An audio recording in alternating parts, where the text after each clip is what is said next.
والآل والأصحاب هم مأوایا عند شدائدی اما بعد فاعوذ باللہ من الشیطان الرجیم بسم اللہ الرحمن الرحیم وما ارسلناک الا رحمة للعالمین سبحان اللہ۔ صدق اللہ العلی العظیم وصدق رسولہ النبی الکریم ونحن على ذلك لمن الشاہدین والشاکرین والحمد للہ رب العالمین۔ عرش پہ تازہ چھیڑ چھاڑ، فرش پہ طرفہ دھوم دھام، کان جدھر لگائیے تیری ہی داستان ہے۔ اور وہ جو نہ تھے تو کچھ نہ تھا، وہ جو نہ ہو تو کچھ نہ ہو، جان ہے وہ جہان کی، جان ہے تو جہان ہے۔ اور ڈاکٹر اقبال نے کچھ یوں کہا، ہو نہ یہ نام تو کلیوں کا تبسم بھی نہ ہو، ہو نہ یہ نام تو کلیوں کا تبسم بھی نہ ہو، چمنے دہر میں بلبل کا ترنم بھی نہ ہو، یہ نہ ساقی ہو تو پھر میں بھی نہ ہو، خم بھی نہ ہو، بزم توحید بھی دنیا میں نہ ہو، تم بھی نہ ہو، خیمہ افلاک کا استادہ اسی نام سے ہے، نبض ہستی تپش آمادہ اسی نام سے ہے، اور نصیب چمکے ہیں فرشیوں کے، عرب کے وہ چاند آ رہے ہیں، نصیب چمکے ہیں فرشیوں کے، عرب کے وہ چاند آ رہے ہیں، جھلک سے جن کی فلک ہے روشن، وہ شمس تشریف لا رہے ہیں، اور نثار تیری چہل پہل پہ ہزاروں عیدیں ربیع الاول،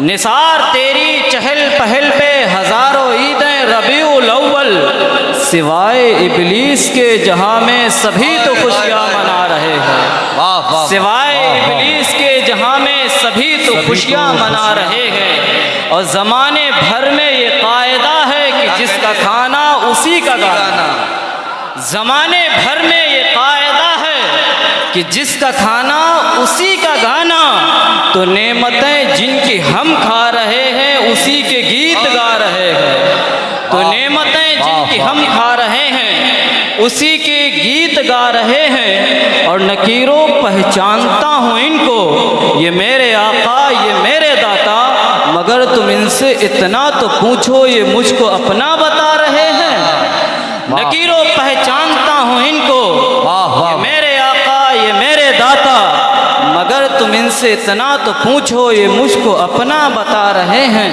ہلکا ایکو آپ سلو کر دیجئے۔ اور گنبد خضرا کے دامن کی ہوا مانگی ہے، گنبد خضرا کے دامن کی ہوا مانگی ہے، ہم نے مرنے کی مدینے میں دعا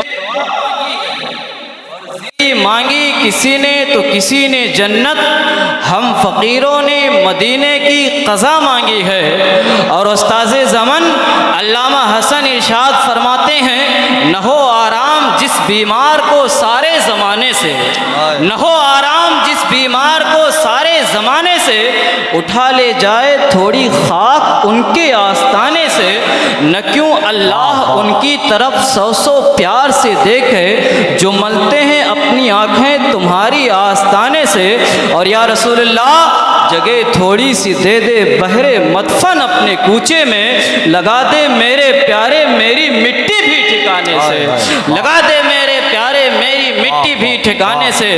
حضور مفتی اعظم ہند ارشاد فرماتے ہیں، کھاتے ہیں تیرے در کا، پیتے ہیں تیرے در کا، پانی ہے تیرا پانی، دانا ہے تیرا دانا، اور سنگے درے جانا پہ کرتا ہوں جبھی سائی، سجدہ نہ سمجھ نزدی سر دیتا ہوں نذرانہ، سر سوے روزہ جھکا پھر تجھ کو کیا، دل تھا ساجد نزدیا پھر تجھ کو کیا، بے خودی میں سجدے در یا طواف، جو کیا اچھا کیا پھر تجھ کو کیا۔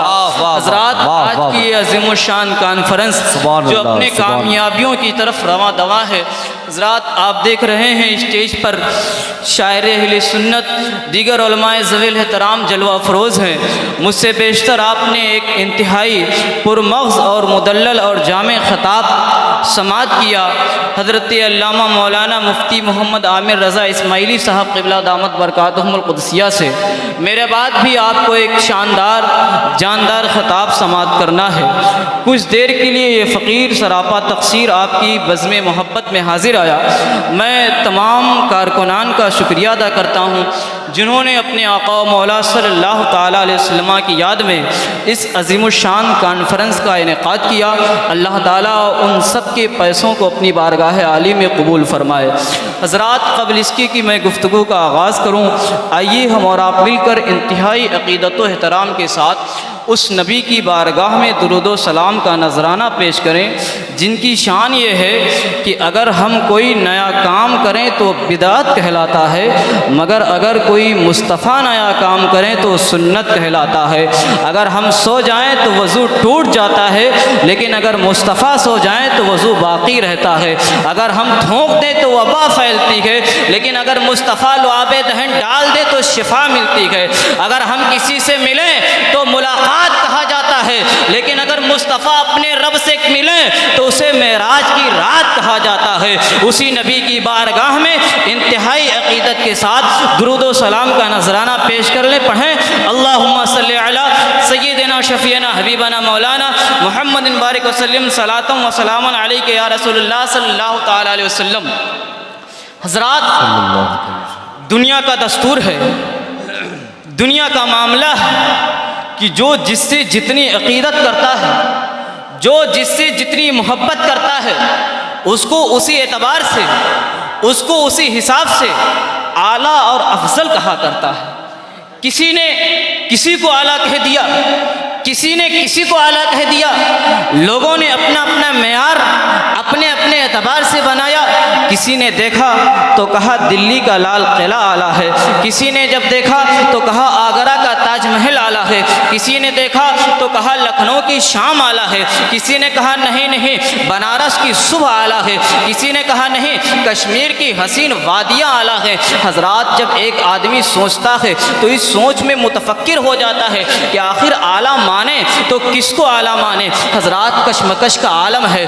ایسے عالم میں ہم لو لگاتے ہیں سب سے بڑے امام، بریلی کے امام، سنیت کی جان، اہل سنت کی پہچان امام احمد رضا خان کی بارگاہ میں، اور ہم ان سے عرض کرتے ہیں اے امام آپ 14ویں صدی کے مجدد اعظم ہیں. آپ کے علم کا کوئی دور دور تک ثانی نظر نہیں آتا ہے. آپ 14ویں صدی کے سب سے بڑے رائٹر ہیں. آپ نے 1000 سے زائد کتابیں تصنیف فرمائی ہے. آپ کے علم توقیت کا صرف عالم یہ تھا کہ دن کے اجالے میں آپ اپنی گھڑی سورج کی روشنی میں ملا لیا کرتے تھے. اگر آپ کی گھڑی خراب ہوتی تو رات کے اندھیرے میں چاند کی چاندنی دیکھ کر کے آپ اپنی گھڑی ملا لیا کرتے تھے.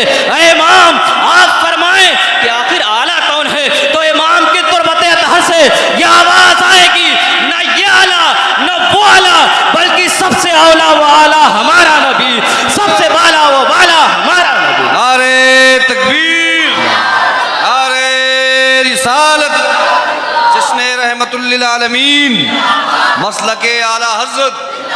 سبحان اللہ سبحان اللہ. امام فرماتے ہیں سب سے اولیٰ و اعلیٰ ہمارا نبی. آپ بھی کہہ لیں ہمارا نبی سب سے اولیٰ و اعلیٰ، سب سے بالا و بالا، جس کے طلبوں کا دھون ہے آب حیات ہے وہ جانے مسیحا.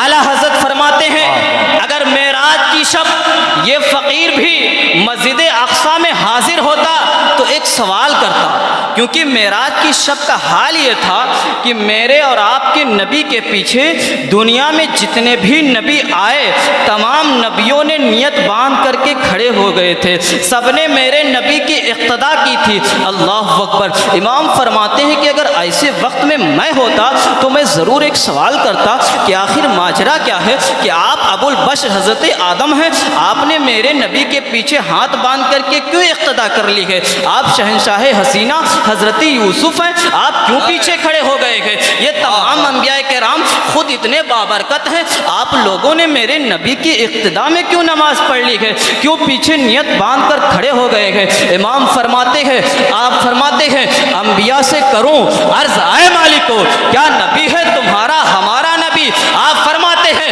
کہ اگر یہ فقیر وہاں یہ سوال کر لیتا تو ضرور یہ جواب ملتا، جیسے سب کا خدا ایک ہے ویسے ہی ان کا تمہارا ہمارا۔ واہ واہ واہ، انبیاء سے کروں عرض اے مالکو، واہ واہ واہ، کیا نبی ہے تمہارا ہمارا نبی؟ واہ واہ واہ۔ فرماتے ہیں جواب یہی ملتا، جیسے سب کا خدا ایک ہے ویسے ہی ان کا تمہارا ہمارا نبی۔ اور سب چمک والے اجلوں میں چمکا کیے، واہ واہ واہ، سب چمک والے اجلوں میں چمکا کیے، اندھے شیشوں میں چمکا ہمارا نبی۔ واہ واہ واہ، واہ واہ، یہ سمجھنا ہے سبحان کہ اللہ، آخر یہ سبحان چمک والے اجالے کون ہیں سبحان اللہ، اور وہ اندھے شیشے کیا ہیں جس میں ہمارے نبی چمکے، وہ چمک والے اجالے کیا ہیں جس میں سب چمکے۔ یہاں چمک والے اجالوں سے کیا مراد ہے؟ اندھے شیشے سے امام احمد رضا کیا کہنا چاہتے ہیں؟ آپ ذرا ذہن کو قریب کریں، آپ سوچیں، آپ ذرا غور کریں۔ ابو البشر حضرت آدم علیہ السلام نبی بنا کر کے دنیا میں بھیجے گئے۔ آپ نے جب تک منظور رہا اپنی رب کی تعلیم کو قوم کے سامنے پیش کیا۔ اس کے بعد آپ کے بیٹے حضرت شیش علیہ السلام نبی ہوتے ہیں۔ حضرت آدم ان کو بتا دیتے ہیں کہ تم کو اس طور پر کام کرنا ہے۔ ظاہر سی بات ہے کہ جب سامنے سیمپل موجود ہے کہ تم کو اس طرز پہ کام کرنا ہے، تم کو اس طرز پر دین کی تبلیغ کرنی ہے، یہ کام آسان ہے۔ ایک نبی آ رہے ہیں، ان کے بعد دوسرے نبی انہی کی چمک میں چمک رہے ہیں، ان کے بعد دوسرے نبی انہی کے اجالے میں چمک رہے ہیں۔ حضرت داؤد نبی ہے، ان کے بعد حضرت سلیمان آ رہے ہیں، انہی کے اجالے میں چمک رہے ہیں۔ حضرت ابراہیم نبی ہے، ان کے بعد حضرت اسماعیل آ رہے ہیں، انہی کے اجالے میں چمک رہے ہیں۔ لیکن آپ غور کریں گے تو آپ کو معلوم ہوگا حضرت عیسیٰ علیہ السلام کے آسمان پر اٹھا لے جانے کے 661 سال کا زمانہ گزر چکا تھا۔ اس کے 661 سال کے بعد میرے اور آپ کے آقا و مولا صلی اللہ تعالیٰ علیہ وسلم کی آمد ہوتی ہے۔ ایسے وقت میں اس وقت کے حالات ایسے تھے کہ بہن بیٹی کو اس طریقے سے زنا کیا جاتا تھا جیسے کہ کتے زنا کرتے نظر آتے ہیں۔ اس طریقے پر وہاں حالات تھے کہ اگر ماں کا انتقال، اگر باپ کا انتقال ہو جاتا تھا تو لڑکا اپنی ماں کے ساتھ شادی کر لیا کرتا تھا۔ اس طریقے پر حالات اتنے نازک ہو چکے تھے کہ اپنے باپ اپنے ہاتھوں سے اپنے بیٹیوں کو زندہ درگور کر دیا کرتا تھا۔ ایسے حالات ہو چکے تھے کہ جگہ جگہ بت رکھے ہوئے تھے۔ حالات ایسے تھے کہ کعبۃ اللہ شریف میں خود 360 بت رکھے ہوئے تھے۔ اعلیٰ حضرت نے دوسری جگہ اسی کو ارشاد فرمایا ہے، ناریوں کا دور تھا، دل جل رہا تھا نور کا، یا رسول اللہ تم کو دیکھا ہو گیا ٹھنڈا کلیجہ نور کا۔ یہاں ٹھنڈا کلیجہ کس کا ہوا ہے؟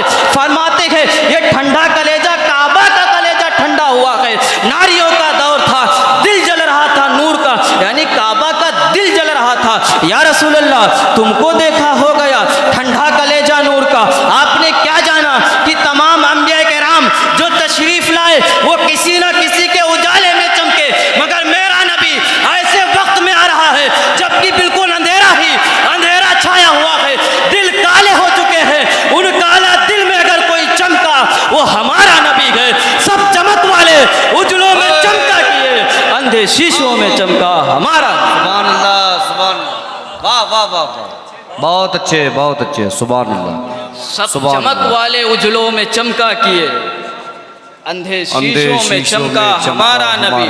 واہ واہ، جس نے مردہ دلوں کو دی عمر ابد، ہے وہ جانے مسیحا ہمارا نبی۔ غمزدوں کو رضا مزدہ دیجئے کہ ہے بے کسوں کا سہارا ہمارا نبی، سبحان اللہ۔ آج ہم اور آپ اسی نبی کا ذکر کرنے کے لیے بیٹھے ہوئے ہیں۔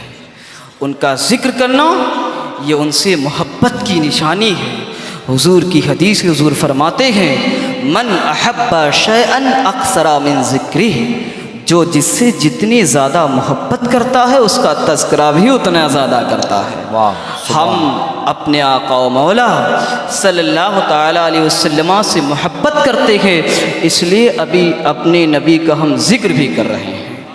ابھی آپ نے مجھ سے بیشتر مفتی عامر صاحب قبلہ سے سنا کہ میرے آقا و مولا صلی اللہ تعالیٰ علیہ وسلم نور ہے۔ کیا سنا؟ میرے آقا و مولا صلی اللہ تعالیٰ علیہ وسلم نور ہے۔ قرآن پاک کا ارشاد ہے قد جاءکم من اللہ نور و کتاب مبین، تحقیق کی تمہارے پاس آیا ایک نور اور روشن کتاب۔ نور سے مفسرین نے بالاتفاق فرمایا کہ نبی پاک صلی اللہ تعالیٰ علیہ وسلم کی ذات ہے۔ اب آپ ایک حدیث بھی سنیں، ابھی حضرت جابر رضی اللہ تعالیٰ عنہ کی حدیث ہے، حضور نے ارشاد فرمایا جابر اللہ تعالیٰ نے سب سے پہلے تمہارے نبی کے نور کو اپنے نور سے پیدا فرمایا۔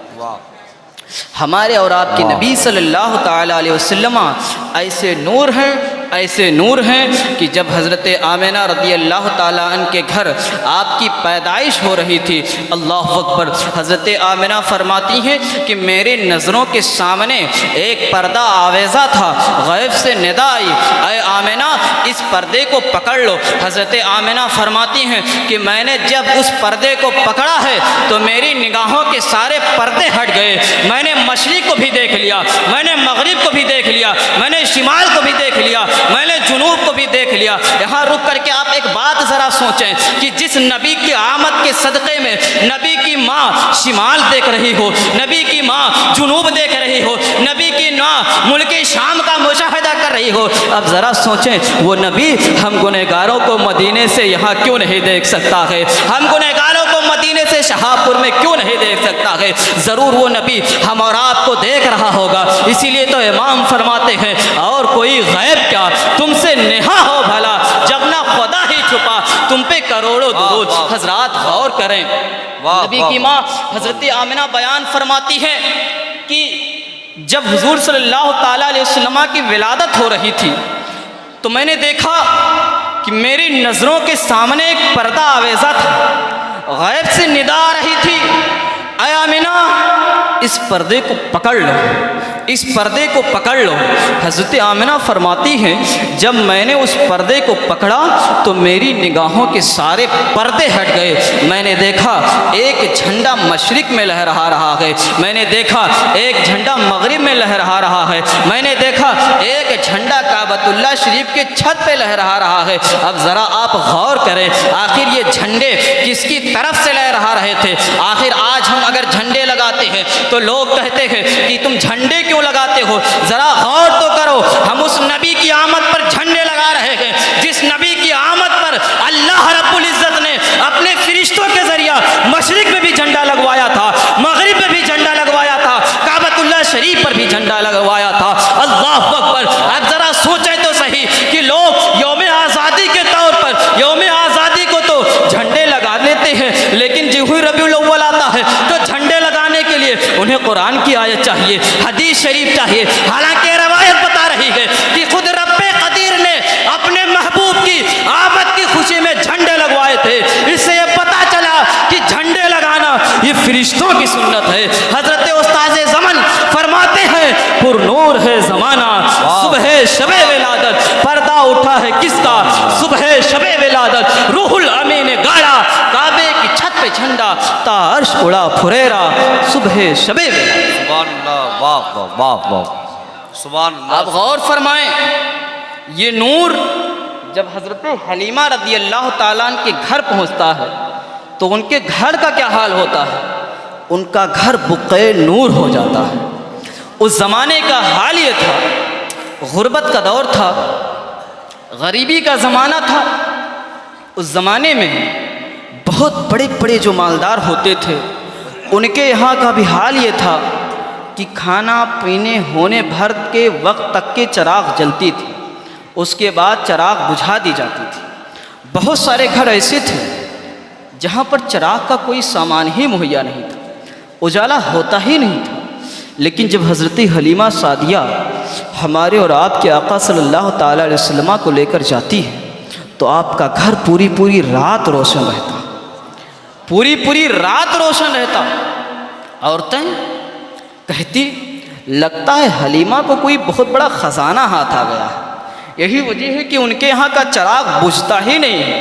قبیلہ سعد کے بڑے بڑے امیروں کے یہاں کے چراغ بجھ جاتے ہیں، لیکن ان کے گھر کا چراغ تو بجھتا ہی نہیں ہے، پوری رات چلتا ہی رہتا ہے۔ اللہ اکبر۔ حضرت حلیمہ سعدیہ کو جب یہ بات معلوم ہوئی تو حضرت حلیمہ سعدیہ رضی اللہ تعالیٰ عنہا ان عورتوں کو اکٹھا کرتی ہیں، لے کے جاتی ہیں اپنے گھر۔ آقا و مولا صلی اللہ تعالیٰ علیہ وسلم کی طرف اشارہ کر کے ارشاد فرماتی ہیں، ما کننا نحتاج الی السراج من یوم اخذناہ۔ اے عورتوں سن لو، جس دن سے میں اپنے اس چراغ کو لے کر کے آئی ہوں، مجھے کسی چراغ کی ضرورت نہیں پڑی گئی، اسی دن سے میرا گھر دنوں رات ہمیشہ کے لیے روشن ہی رہتا ہے، نہ مشعل کی حاجت نہ دیے کی ضرورت، عجب روشنی تو نے پائی ہے۔ وہ ایسی روشنی تھی کبھی بند ہی نہیں ہوتی تھی۔ حضور صلی اللہ تعالیٰ علیہ وسلم نور ہے۔ ایک لمحہ ایسا بھی ہے کہ حضور صلی اللہ تعالیٰ علیہ وسلم بشر بھی ہیں، حضور نور ہیں، حضور بشر ہیں، لیکن دو طریقے کے لوگ ہیں۔ ایک نے کہا حضور خالی نور ہیں، تو کسی نے کہا حضور خالی بشر ہیں۔ دونوں میں جھگڑا ہوا تو حل کے لیے اعلیٰ حضرت کی بارگاہ میں پہنچے۔ اللہ اکبر۔ میں تجزیہ پیش کر رہا ہوں۔ اعلیٰ حضرت امام محمد رضا کی بارگاہ، کہا کیا تم کہہ رہے ہو؟ کہا حضور صرف نور ہیں۔ فرمایا اتنا نہ اکڑو کہ نمرود ہو جاؤ۔ کہا تم کیا کہہ رہے ہو؟ کہا حضور صرف بشر ہیں۔ کہا اتنا نہ جھکو کہ مردود ہو جاؤ۔ اللہ اکبر۔ آخر کار یہ ماجرا کیا ہے کہ حضور صرف نور ہے یا حضور صرف بشر ہے؟ ذرا قربان جائیے، اگر صرف نور ہی بھیجنا ہوتا تو کائنات عالم میں نوری فرشتے موجود تھے، ایک نور بڑھانے کی ضرورت کیا تھی؟ اگر صرف بشر ہی بھیجنا ہوتا تو اولاد آدم سے دنیا بھر گئی تھی، ایک بشر بڑھانے کی ضرورت کیا تھی؟ اور ایک جملہ میں نیچے ہوتے ہوئے کہہ دے رہا ہوں کہ اگر تمہاری ہی طرح بھیجنا ہوتا تو تم تھے ہی، حضور کو آنے کی ضرورت کیا تھی؟ اس لیے حضور نہ تو صرف نور ہیں، نہ تو صرف بشر ہیں، بلکہ حضور نور بھی ہیں، حضور بشر بھی ہیں۔ ذرا آپ غور کریں، ہم محتاج ہی محتاج، اللہ سخی ہی سخی۔ ہمارا ضابطہ یہ ہے کہ ہم لیں گے، رب کی رحمت یہ کہتی ہے کہ وہ دے گی، لیکن ذرا آپ غور کریں کہ ہم ڈائریکٹ اللہ سے لے سکتے ہیں۔ موسیٰ جیسا جلیل القدر نبی کوہ طور پر ایک تاب نہ لا سکا، غش کھا کر کے گر گیا۔ ہماری اور آپ کی اوقات کیا ہے؟ ہماری اور آپ کی مجال کیا ہے؟ آخر ہم کیسے اس نور علی نور سے لے پاتے؟ اس لیے اللہ نے اپنے محبوب کو دو روپ میں ڈھال کر کے بھیجا۔ میرا نبی نور ہے اپنے رب سے لینے کے لیے، میرا نبی بشر ہے اپنے بندوں کو دینے کے لیے۔ اگر نور ہوں گے نہیں تو رب سے لیں گے کیسے؟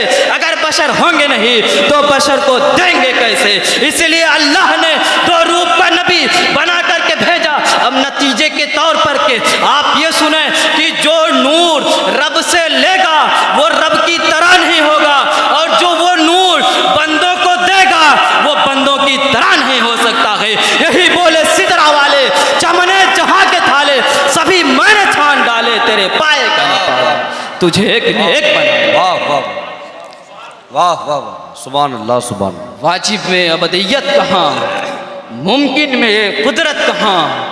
حیران ہوں یہ بھی ہے خطا، یہ بھی نہیں وہ بھی نہیں، رخ دن ہے یا مہر سما، یہ بھی نہیں وہ بھی نہیں، شب زلف یا مشک خطا، یہ بھی نہیں وہ بھی نہیں، ڈر تھا عصیاں کی سزا، اب ہوگی یہ روز جزا، ان کی رحمت نے دی صدا، یہ بھی نہیں وہ بھی نہیں۔ میں نے جس آیت کریمہ کی تلاوت کی ہے، رب قدیر ارشاد فرماتا ہے وَمَا أَرْسَلْنَاكَ إِلَّا رَحْمَةً لِّلْعَالَمِينَ۔ اے محبوب، ہم نے آپ کو ساری جہان کے لیے رحمت بنا کر کے بھیجا۔ سبحان اللہ۔ میرے آقا و مولا صلی اللہ تعالیٰ علیہ وسلم کو یہ جشن رحمت للعالمین کا پروگرام ہے، اس لیے میں رحمت عالم کے متعلق مختصر سی چند باتیں عرض کر کے رخصت ہو جاؤں گا۔ میرے آقا مولا صلی اللہ تعالیٰ علیہ وسلم کو اللہ نے ساری جہان کے لیے رحمت بنا کر بھیجا۔ حضرات، جو بھی نعمتیں دنیا میں ہمارے اور آپ کے درمیان ہیں وہ ہمارے لیے رحمت ہے۔ پانی ہمارے لیے رحمت ہے، پانی نہ ہو تو ہم اور آپ مر جائیں گے، جانور مر جائیں گے، پیڑ پودے خشک ہو جائیں گے۔ ہوا ہمارے لیے رحمت ہے، ہوا نہ چلے لوگوں کا انتقال ہو جائے گا۔ آگ ہمارے لیے رحمت ہے، اگر حرارت نہ پائی جائے کھانا نہیں پکے گا، ہم زندہ نہیں رہ پائیں گے۔ کیا پتہ چلا کہ یہ چیزیں جو اللہ کی نعمت ہیں یہ ہمارے لیے رحمت ہیں، لیکن ذرا آپ دوسرے زاویے سے سوچیں گے تو آپ کو ایک بات سمجھ میں آئے گی کہ پانی جہاں پر رحمت ہے وہاں اگر اپنا رخ بدل دے تو زحمت بھی بن جاتی ہے۔ جیسے کہ اس وقت جن علاقوں میں سیلاب آ گیا، جو بستیاں پانی کے سیلاب میں آ کر کے بہہ گئیں، ان کے لیے پانی رحمت ہے کہ زحمت؟ بتائیے، ان کے لیے پانی زحمت ہے۔ ایسے ہی اگر ہوا تیز ہو جائے، آندھی تیز آ جائے تو بتائیے گھروں کو اجاڑ دیتی ہے۔ بتاؤ وہاں پر ہوا رحمت ہوئی ہے زحمت؟ زحمت ہو گئی۔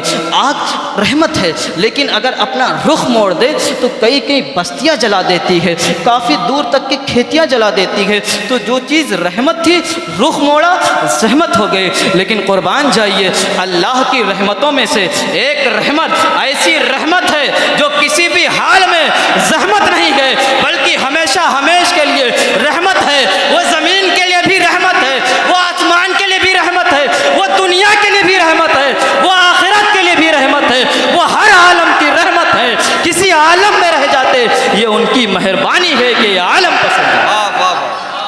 سبحان ایک نعرہ لگا دیجیے۔ سبحان اللہ، سبحان اللہ۔ نعرہ تکبیر، نعرہ رسالت، جشن رحمت للعالمین، مسلک اعلیٰ حضرت، نعرہ تکبیر، نعرہ رسالت۔ ابھی میں 11 ربیع الاول شریف کو ضلع فتح پور کے قصبہ غازی پور میں گیا تھا۔ وہاں لوگ اتنا نعرہ لگا رہے تھے کہ مجھ کو کہنا پڑا تھا کہ بھائی تقریر ہو جانے دو، نعرہ نہ لگاؤ۔ اور یہاں لوگوں کا معاملہ ہے کہ مجھ کو کہنا پڑ رہا بھیا ایک نعرہ لگا دیجیے۔ خیر، اللہ تعالیٰ سلامت رکھے۔ میں یہ عرض کر رہا تھا کہ آقا کریم صلی اللہ تعالیٰ علیہ وسلم ایسی رحمت ہے کہ کسی بھی حال میں زحمت نہیں ہے، ہر حال میں وہ رحمت ہے، ہر حال میں وہ رحمت ہیں۔ وہ ایسی رحمت ہیں کہ آپ یہ نہ سمجھیں کہ صرف ہمارے اور آپ کے لیے رحمت ہیں، صرف زمین اور آسمان کے لیے رحمت ہیں، بلکہ وہ خاص حجر اسود کے لیے بھی رحمت ہیں، بلکہ وہ خانہ کعبہ کے لیے بھی رحمت ہیں، بلکہ وہ مطاف کے لیے بھی رحمت ہیں، بلکہ وہ حرم مکی کے لیے بھی رحمت ہیں، ہر ایک چیز کے لیے رحمت ہیں۔ ذرا آپ غور کریں، حضرت عمر فاروق اعظم رضی اللہ تعالیٰ عنہ طواف فرما رہے تھے۔ طواف کرتے کرتے جب آپ حجر اسود کے پاس پہنچتے ہیں تو آپ ارشاد فرماتے ہیں، انی لأعلم انک حجر لا تنفع ولا تضر۔ اے حجر اسود، میں جانتا ہوں کہ تو پتھر ہے، تو نہ نفع دیتا ہے نہ نقصان دیتا ہے، لیکن میں تجھے اس لیے چوم رہا ہوں کہ اس میں حضور کے لبہائے مبارک لگے ہوئے ہیں۔ اگر حضور کے لب نہ لگے ہوتے تو میں تجھے ہرگز نہ چومتا۔ کیا پتہ چلا میرے آقا و مولا صلی اللہ تعالیٰ علیہ وسلم خاص حجر اسود کے لیے بھی رحمت ہے۔ آپ غور کریں، میرے آقا و مولا صلی اللہ تعالیٰ علیہ وسلم خاص خانہ کعبہ کے لیے بھی رحمت۔ واہ واہ، کس کے لیے رحمت ہے؟ کعبے کو عزت۔ جو لوگ کہتے ہیں نا کہ حضور ہماری طرح ہیں، حضور کی وجہ سے کیا ہے، ان کو اس واقعے پر غور کرنا چاہیے۔ بہت پتے کی بات بتا رہا ہوں میں کہ حضور کی ذات صرف انسانوں کے لیے، صرف دنیا جہان والوں کے لیے نہیں بلکہ عین خانہ کعبہ کے لیے بھی رحمت ہے۔ کعبے کی عزت، کعبے کی عظمت، کعبے کی حرمت آج جو بھی ہے یہ حضور کی بدولت ہے۔ اگر حضور نہ ہوتے تو کعبے کی عزت و عظمت اور حرمت ہی نہ رہتی۔ آپ کہیں گے مولانا یہ بات تو بالکل سمجھ سے باہر ہے، کعبۃ اللہ صرف خود کعبہ شریف ہے، اس کو حضرت آدم علیہ السلام نے تعمیر کیا، حضرت ابراہیم علیہ السلام نے تعمیر کیا، حضرت اسماعیل علیہ السلام نے تعمیر کیا ہے۔ آخر حضور ہی کی وجہ سے اس کی عزت ہے، حضور ہی کی وجہ سے اس کی عظمت ہے، یہ میرے سمجھ میں نہیں آتا ہے۔ میں قرآن پاک کا ایک ٹکڑا پڑھ رہا ہوں، اللہ رب العزت ارشاد فرماتا ہے ان الذین توفاہم الملائکۃ ظالمی انفسہم، بے شک وہ لوگ جن کی جانوں کو فرشتے مکے میں لے رہے ہیں، جن کی جانیں فرشتے مکے میں اٹھا کے لے کے جا رہے ہیں، انہوں نے اپنی جانوں پر ظلم کیا ہے۔ فرشتے ان سے کہتے ہیں فیما کنتم، تم کس کام میں لگے ہوئے تھے، کیا تمہارے لیے؟ تو وہ عرض کرتے ہیں قالوا کنا مستضعفین فی الارض، کہ ہم زمین میں کمزور تھے، ہم زمین میں بے بس تھے۔ فرشتے کہتے ہیں قالوا الم تکن ارض اللہ واسعۃ، کیا اللہ کی زمین کشادہ نہیں تھی؟ فتہاجروا فیہا، کہ تم وہاں ہجرت کر جاتے۔ آخر یہ نوٹس کس وقت لی جا رہی ہے، یہ نوٹس کس وقت لی جا رہی ہے؟ آپ غور کریں، میرے آقا و مولا صلی اللہ تعالیٰ علیہ وسلم جب روٹ کر کے مکہ المکرمہ سے مدینہ شریف ہجرت کر گئے ہیں، ایسے وقت میں جب حضور مکہ شریف سے ہجرت کر گئے تو اس وقت مکہ شریف میں رہنا ثواب کا کام نہیں بلکہ گناہ کا کام ہو گیا ہے۔ اس وقت مکہ شریف میں رہنے والا گناہ کبیرہ کا مرتکب ہو گیا ہے، اب وہاں رہنا حرام بالائے حرام ہو چکا ہے۔ حضرات وہ 8 سال کا عرصہ ہے فتح مکہ سے پہلے کا، جس وقت میں مکہ شریف میں رہنا کوئی ثواب کا کام نہیں ہے بلکہ گناہ کبیرہ ہے، وہاں رہنا حرام ہو گیا ہے۔ وہاں رہنے والے پر اللہ کی طرف سے سخت نوٹس لی جا رہی ہے، کہا جا رہا ہے کہ تم نے یہاں سے ہجرت کیوں نہیں کی، تم کس کام میں لگے تھے؟ الم تکن ارض اللہ واسعہ، کیا اللہ کی زمین کشادہ نہیں تھی کہ تم کہیں بھی چلے جاتے؟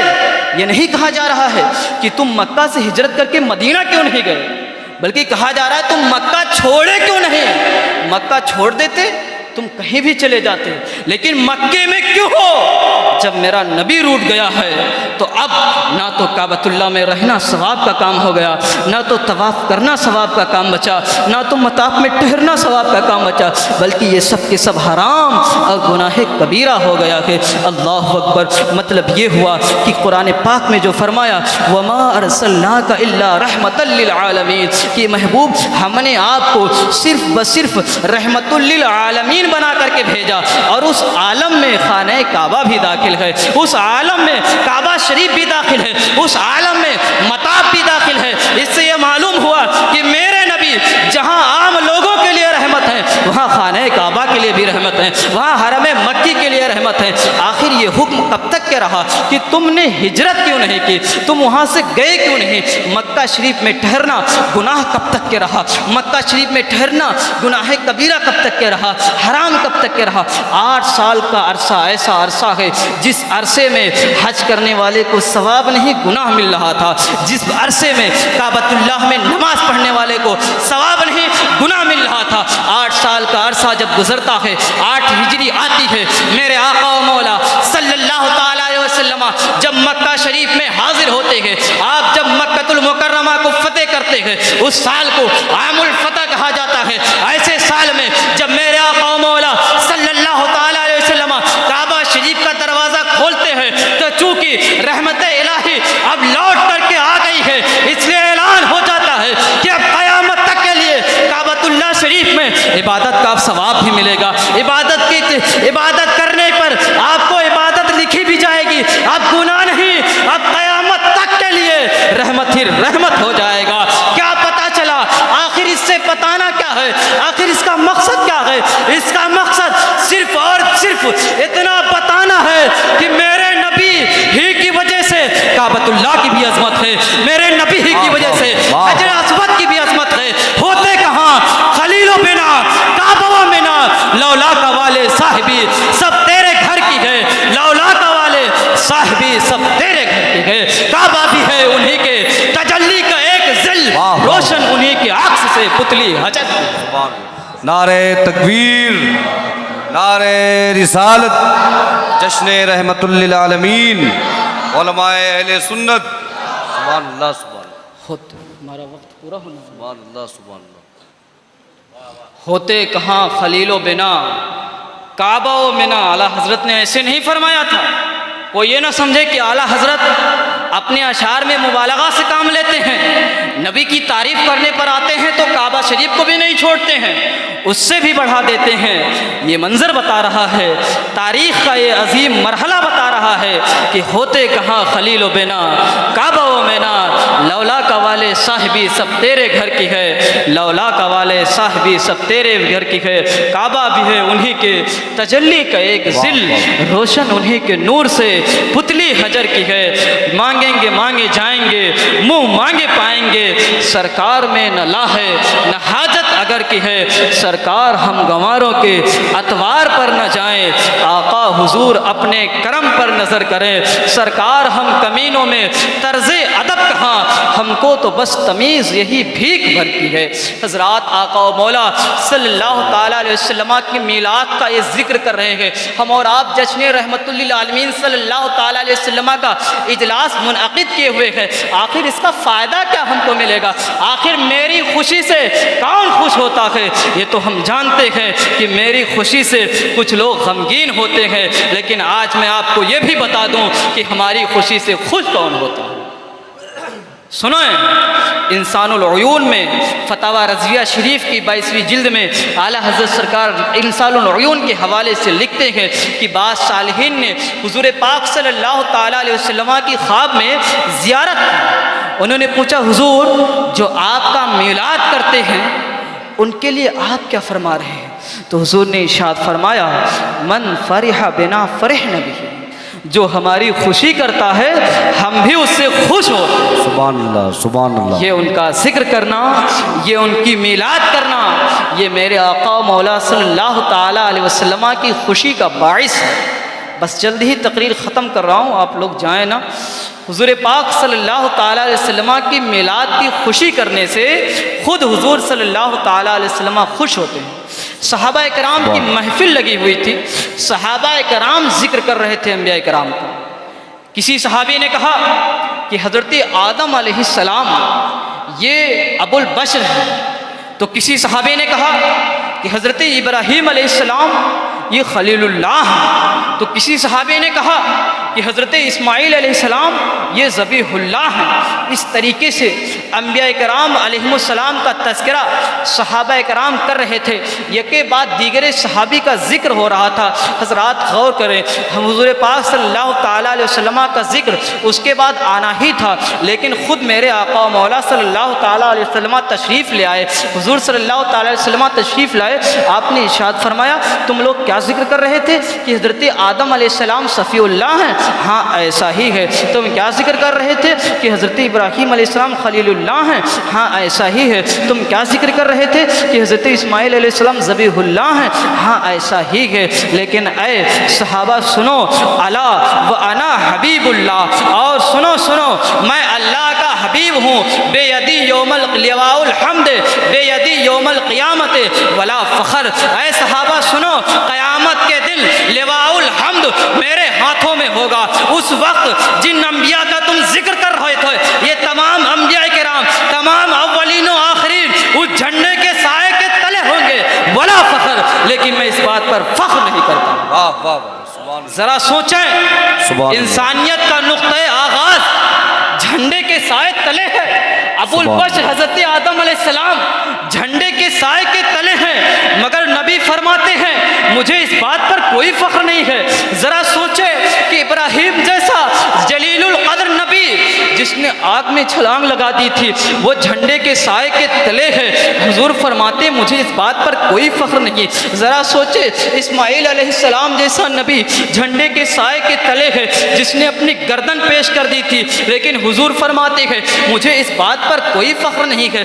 شہنشاہ حسینہ اللہ اکبر حضرت یوسف علیہ السلام جھنڈے کے سائے کے تلے ہیں، مگر نبی فرماتے ہیں ولا فخر، مجھے اس بات پر کوئی فخر نہیں ہے۔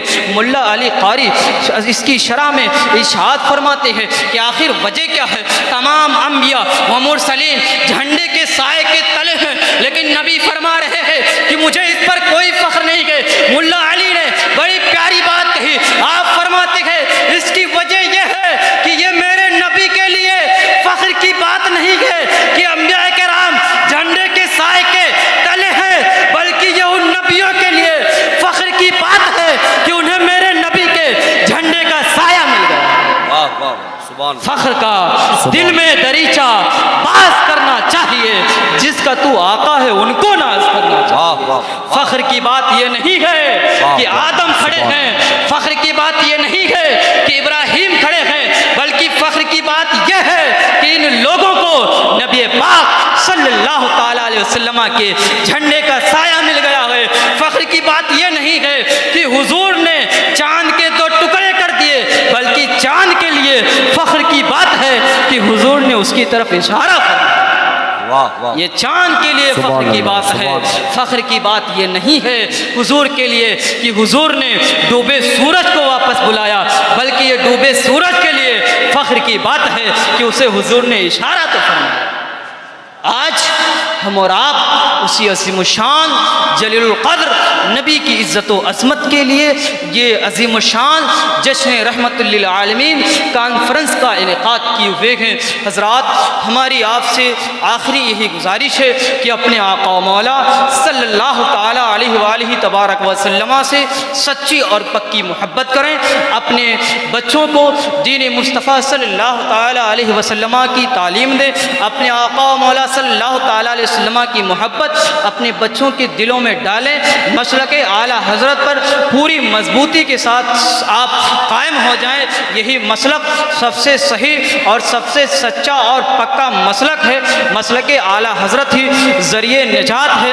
تمام تر صلح کلیت، وہابیت، نجدیت، تمام فرقہ باطلہ کے جھرمٹ میں اگر کوئی مسلک آپ کو سیدھی راہ تک پہنچا کر کے نجات کا باعث ہو سکتا ہے، وہ تنہا مسلک اعلیٰ حضرت ہے۔ اگر آپ مسلک اعلیٰ حضرت پر قائم رہیں گے تو قبر میں جب جائیں گے فرشتے حضور کی طرف اشارہ کر کے پوچھیں گے ما کنت تقول فی ھذا الرجل، کہ اس آدمی کے بارے میں تو کیا کہتا تھا، تو تم بھی اعلیٰ حضرت کی زبان میں یہ کہتے نظر آؤ گے انہیں جانا انہیں مانا نہ رکھا غیر سے، للہ الحمد میں دنیا سے مسلمان گیا۔ آج آقا مولا صلی اللہ تعالیٰ علیہ وسلم مان رہے ہیں، اس لیے آپ مان جائیں، ورنہ قبر میں عذاب دیکھ کر آپ مانیں گے تو وہ نہیں مانیں گے۔ امام فرماتے ہیں آج لے ان کی پناہ، آج مدد مانگ ان سے، کل نہ مانیں گے قیامت میں اگر مان گیا۔ شفیع و حاکم و مختار مان ان کو دنیا میں، قیامت میں یہ سب کچھ دیکھ کر مانا تو کیا مانا، وہ جانے خبر ہیں اور ہر خبر ہے ان سے وابستہ۔ ارے وہ بے خبریں، انہیں بے خبر مانا تو کیا مانا، انہیں بے خبر مانا تو کیا مانا۔ اعلیٰ حضرت کی زبان میں آپ بھی کہتے ہوئے چلے جائیں گے انہیں جانا انہیں مانا نہ رکھا غیر سے کام، للہ الحمد میں دنیا سے مسلمان گیا۔ نعرہ تکبیر، نعرہ رسالت، نعرہ رسالت، علماء اہل سنت، علماء اہل سنت، نعرہ تکبیر، نعرہ رسالت۔ آپ دیکھیں خطیب ہندوستان مبلغ اسلام حضرت علامہ محمد فاروق صاحب قبلہ علیمی نظامی کی آمد ہو رہی ہے۔